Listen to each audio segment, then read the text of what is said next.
عزیزم زنده بودن بی تو بی معناست، تموم زندگی و دلخوشیم اینجاست.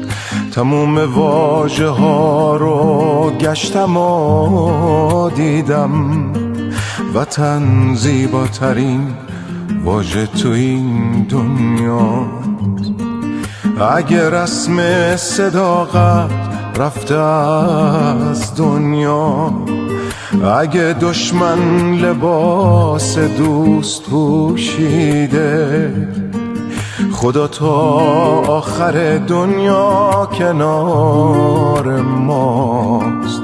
نه حال صبر ما آخر ثمر میده. به عشق تو ببین مردونه وایسادم،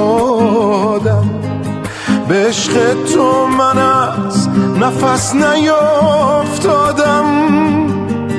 برای عاشقات من قلبمو دادم، با هر کی با تو دشمن شد در افتادم. نمیتونه کسی ما رو بترسونه، جوون و پیر این خونه تو میدونه. نمیتونه کسی ما رو بترسونه، جوون و پیر این خونه تو میدونه.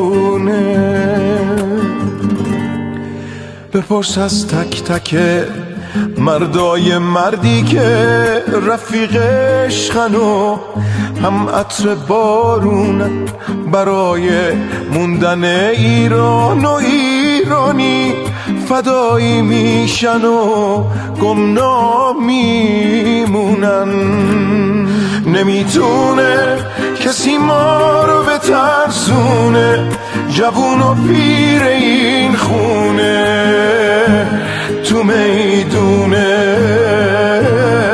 نمیتونه کسی ما رو بترسونه، جوون و پیر این خونه تو میدونه.